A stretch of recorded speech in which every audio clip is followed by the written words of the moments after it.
Le bras de fer continue entre Bamako et Abidjan à propos des soldats ivoiriens détenus au Mali. Hier, mercredi 14 septembre 2022, les autorités ivoiriennes se sont insurgées contre la demande des autorités maliennes d'échanger les soldats ivoiriens contre des personnalités politiques en exil en Côte d'Ivoire. Cette demande confirme, une fois de plus, le fait que nos soldats ne sont, en aucun cas, des mercenaires mais plutôt des otages. Le Conseil national de sécurité considère ce chantage comme inacceptable et exige la libération, sans délai, de nos 46 soldats, selon les autorités ivoiriennes. Le Conseil national de sécurité, CNS, a tenu, mercredi à Abidjan, une réunion extraordinaire présidée par le président Alassane Ouattara sur la situation des 46 soldats ivoiriens encore détenus au Mali. À la fin de la rencontre, le Conseil national de sécurité a dénoncé un chantage inacceptable des autorités maliennes qui demandent en contrepartie de la libération des militaires ivoiriens, l'extradition des personnalités maliennes en exil en Côte d'Ivoire.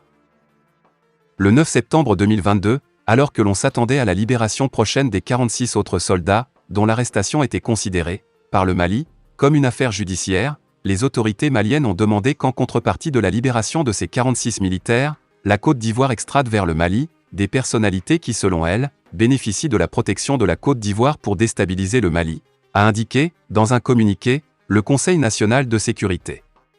Selon le CNS, cette demande confirme, une fois de plus, le fait que nos soldats ne sont, en aucun cas, des mercenaires mais plutôt des otages.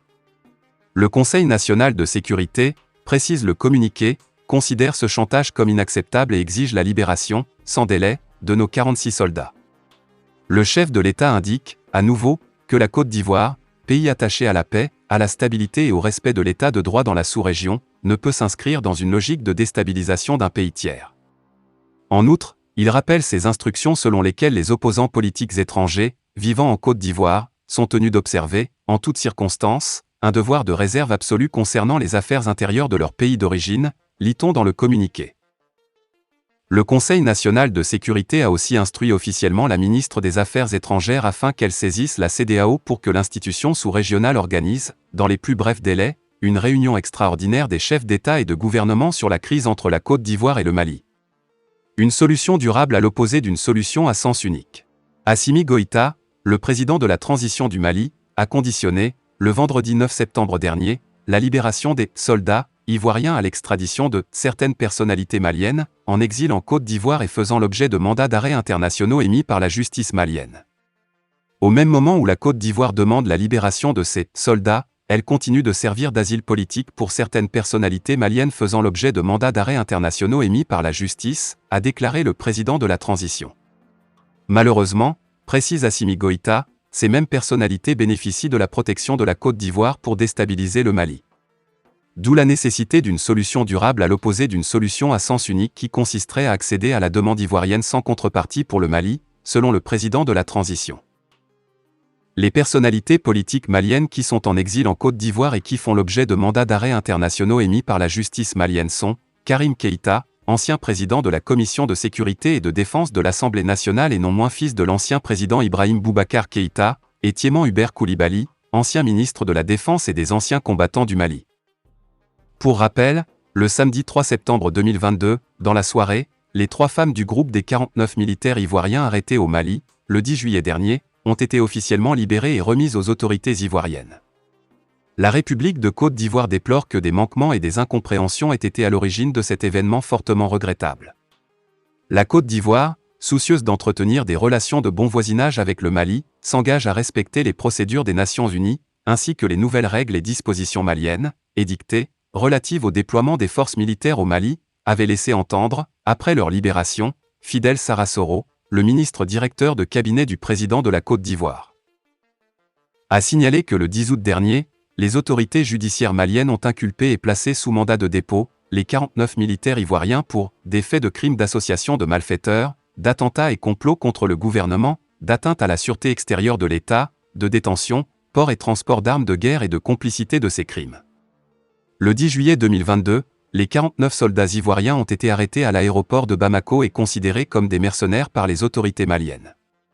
Une accusation qu'avait rejetée Abidjan et qui demandait, sans délai, leur libération, soutenant que ce sont des éléments de soutien à la MINUSMA, mission multidimensionnelle intégrée des Nations Unies pour la stabilisation du Mali, même si selon le porte-parole adjoint de l'ONU, Farhanak, les éléments interpellés ne faisaient pas formellement partie de la MINUSMA.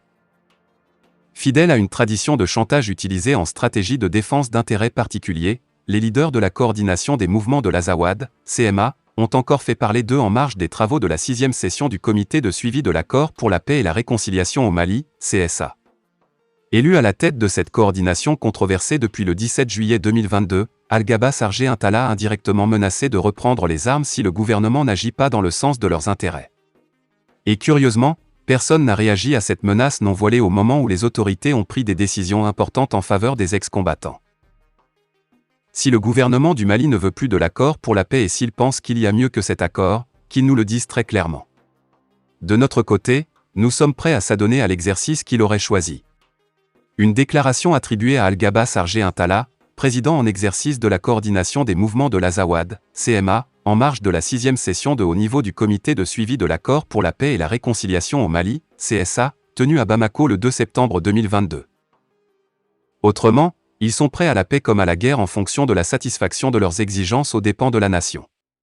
Ainsi, Al-Gaba Sargé Intala n'exclut pas implicitement de reprendre les armes pour assouvir ses désirs funestes. Une crainte qui ne fait plus peur aux Maliens. Et cela d'abord pour 2 raisons essentielles. Primo, parce que le Malien lambda n'est plus dupe du double jeu des responsables des ex-combattants qui n'ont jamais véritablement déposé les armes. Secondo, la rébellion est devenue un fonds de commerce pour cette poignée de Kidalois qui se prélassent dans le luxe de la capitale alors que les populations au nom desquelles ils prétendent se battre broient souvent du noir. Des sacrifices toujours minimisés par les leaders de l'ex-rébellion. En dépit des efforts du gouvernement et les concessions faites lors de la réunion de niveau décisionnel tenue à Bamako du 1er au 5 août 2022 par ce dernier, Al-Gaba Sargé Intala et compagnie continuent de douter encore de sa bonne foi. Le gouvernement ne veut pas de l'APR, il a pourtant concédé l'intégration, en 2 phases, au sein des structures de l'État malien, y compris les forces de défense et de sécurité, FDS, de 26 000 ex-combattants, la mise en place d'une commission ad hoc pour formuler des propositions concrètes et réalistes sur la gestion au cas par cas de la situation des cadres des mouvements signataires, y compris en relation avec la question relative à la chaîne de commandement. Et il est question de leur accorder un quota de 15% à l'École nationale d'administration, ENA, une intégration directe. Les autorités du pays ne veulent pas de cet accord, mais elles cautionnent 16 projets de développement déjà validés et dont la convention de financement a été signée entre le ministère de l'Économie et des Finances et les représentants des collectivités territoriales en novembre 2021. Le gouvernement est opposé à la mise en œuvre de l'APR, mais le ministre de la Réconciliation a reçu, le 18 août dernier, les représentants de la CMA, de la plateforme et des mouvements de l'inclusivité avec la commission de rédaction de la nouvelle constitution. La liste des concessions faites aux ex-combattants ces derniers temps n'est pas exhaustive. Mais, leurs leaders sont insatiables et profitent de chaque événement important pour procéder à l'intimidation, au chantage afin de mettre tous les atouts de leur côté. Cela avait déjà commencé avec la signature de l'APR. À la dernière minute, les leaders de la CMA avaient sorti des griefs fantaisistes. Ainsi, si l'accord pour la paix et la réconciliation au Mali a été signé le 15 mai 2015 par le gouvernement, la plateforme et la médiation internationale, il n'a été paraphé que plus d'un mois plus tard, 20 juin 2015, par les ex-groupes armés de la CMA. Ainsi, pour Al-Gaba Sargé Intala et compagnie, la présence du ministre algérien des Affaires étrangères, chef de file de la médiation internationale au Mali, M. Ramtan Lamamra, était l'occasion rêvée pour faire monter les enchères. D'ailleurs, ce dernier a échangé avec les ex-groupes armés en prélude de cette 6e session de haut niveau du CSA. Cette stratégie d'intimidation et de chantage est donc une seconde nature chez les dirigeants de la CMA. Mais, il est surprenant que cette attitude n'ait pas été dénoncée et condamnée par les participants à la 6e session de haut niveau du Comité de suivi de l'accord, CSA. En tout cas, cela ne ressort nulle part dans le communiqué final que nous avons reçu. Tout comme nous n'avons vu ni entendu une condamnation du gouvernement qui ne cesse de faire des concessions au risque d'avoir l'opinion nationale sur le dos. La classe politique n'a pas non plus relevé cet affront à la République. Ainsi, pour Al-Gaba Sargé Intala et compagnie, la présence du ministre algérien des Affaires étrangères, chef de file de la médiation internationale au Mali, M. Ramtan Lamamra, était l'occasion rêvée pour faire monter les enchères. D'ailleurs, ce dernier a échangé avec les ex-groupes armés en prélude de cette 6e session de haut niveau du CSA. Cette stratégie d'intimidation et de chantage est donc une seconde nature chez les dirigeants de la CMA. Mais, il est surprenant que cette attitude n'ait pas été dénoncée et condamnée par les participants à la 6e session de haut niveau du Comité de suivi de l'accord, CSA. En tout cas, cela ne ressort nulle part dans le communiqué final que nous avons reçu. Tout comme nous n'avons vu ni entendu une condamnation du gouvernement qui ne cesse de faire des concessions au risque d'avoir l'opinion nationale. Fin de la vidéo, merci pour votre attention.